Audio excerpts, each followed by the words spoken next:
Hi folks, today I'm gonna make piri piri chicken with sorry. अस्सलाम वालेकुम, नमस्ते, सत श्री अकाल। आज जो है पीरी पीरी चिकन बनाऊंगा।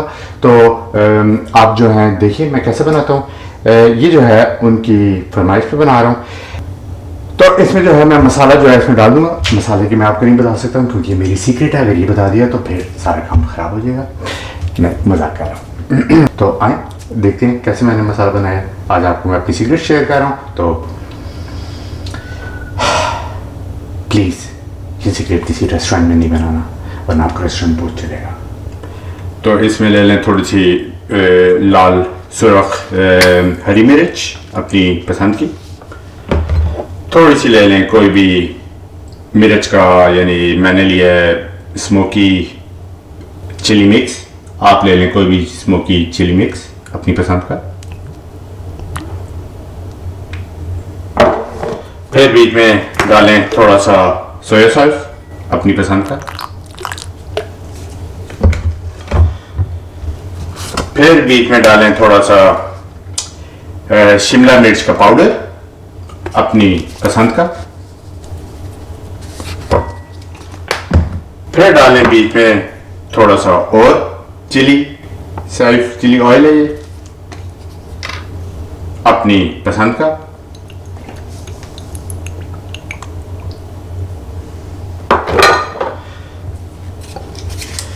फिर डालें बीच में एप्पल का साइडर, वो भी बहुत थोड़ा सा अपनी पसंद का।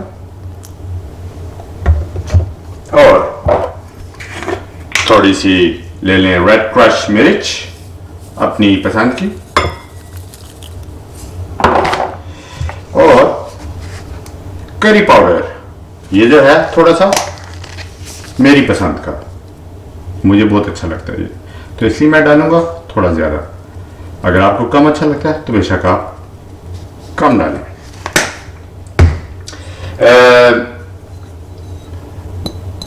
लाइम का जूस, ये भी थोड़ा सा डाल लें अपनी पसंद का। इसे कहते हैं इजी कुकिंग। ना कोई मेजरमेंट, किसी चीज़ का स्यापा नहीं, बस सिर्फ जो चीज़ हाथ में आए डालते रहें और फिर बन जाएगा आपका मजे का वो मक्खन अपनी पसंद का। मेरे साथ कुकिंग करेंगे तो आप बहुत खुश रहेंगे क्योंकि आपको कोई किसी किस्म का मेजरमेंट नहीं लेनी पड़ेगी। किसी किस्म का आपको यानी टेस्ट की फुल गारंटी होगी और मेजरमेंट का कोई लफड़ा नहीं होगा। ठीक है, अब जो है इसको लेके आप थोड़ा सा मिक्स कर लें। अब इसको लेके मैंने ये जो है मैं मैरिनेट बना रहा हूँ, तो इसको लेके मैं मिक्स कर लेता हूँ बहुत मज़े से।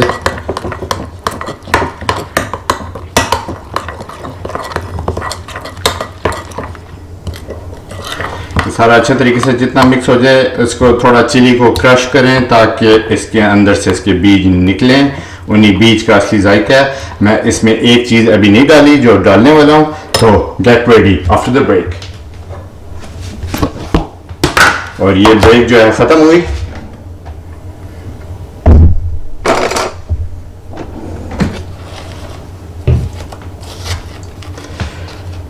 इसमें जो है थोड़ा सा डाल लें लहसुन का पेस्ट अपनी पसंद का। मुझे लहसुन बहुत अच्छा लगता है तो मैं बहुत सा लहसुन डाल रहा हूँ।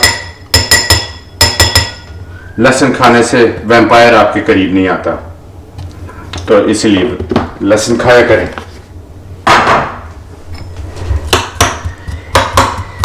अब जो है इसको ऐसे करके मिक्स कर लें जितना ज़्यादा हो सके, ताकि आपकी वाइफ जो है बहुत खुश हो लहसुन की खुशबू सुन के, और फिर वो आइंदा कभी आपको खाना बनाने का ना कहे।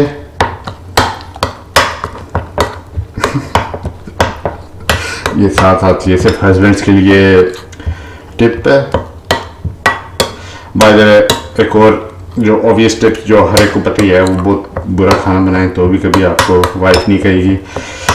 लेकिन मेरी वाइफ इतनी अच्छी है कि मैं जितना बुरा भी बनाऊं वो हर बार यही कहती है, फुरकान आप खाना बनाएं, आपका हाथ का खाना बहुत अच्छा है।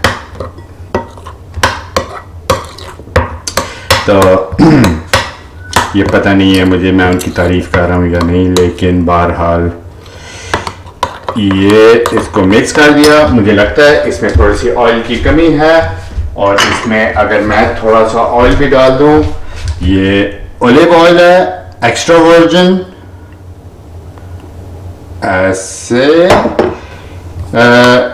इसमें आप दूसरा ऑयल भी डाल सकते हैं जो कि फ्राई ऑयल है ओलिव ऑयल का, यानी ये वर्जिन ना हो।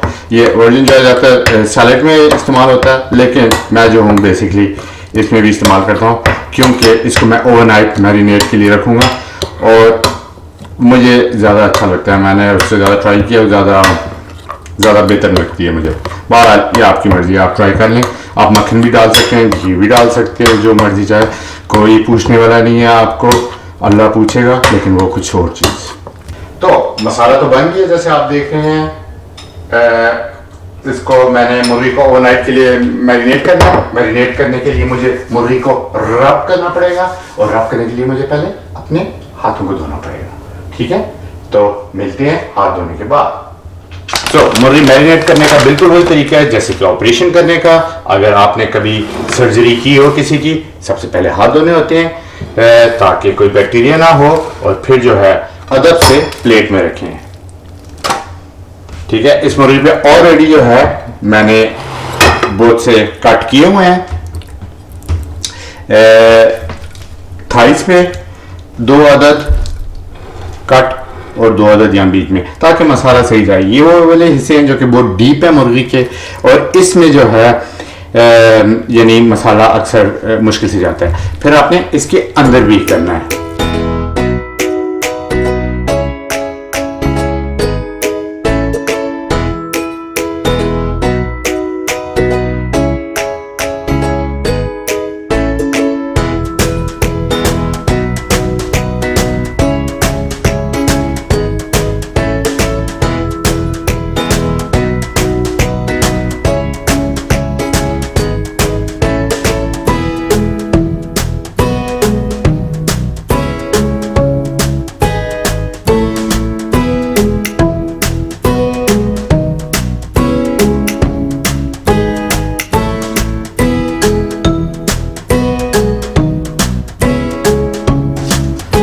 नाइट फ्रिज में, और कल मिलेंगे आपसे।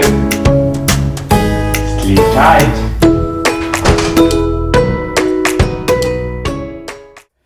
So what I'm gonna do is ये मैंने एक बर्तन लिया है जिसमें कि मैं इसमें थोड़ा सा एप्पल जूस डाल देता हूँ।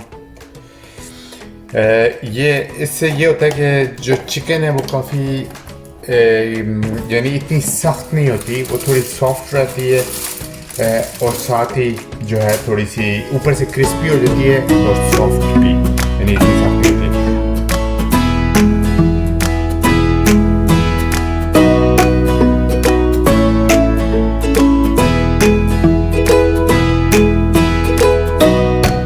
देखते हैं 40 मिनट इसको ओवन में रखा है। 40 मिनट के बाद इसकी क्या हालत है।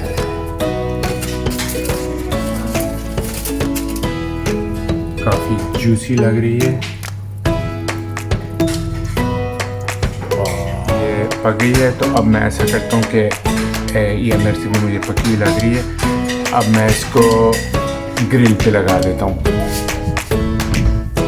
तो ग्रिल पे इसको लगाने के लिए मैं ये वाला फंक्शन, इसको थोड़ा सा हाई इस पर तकरीबन 250 पे, पहले मैंने 200 पे लगाया था 40 मिनट के लिए, अभी मैं 250 पे लगा रहा हूँ।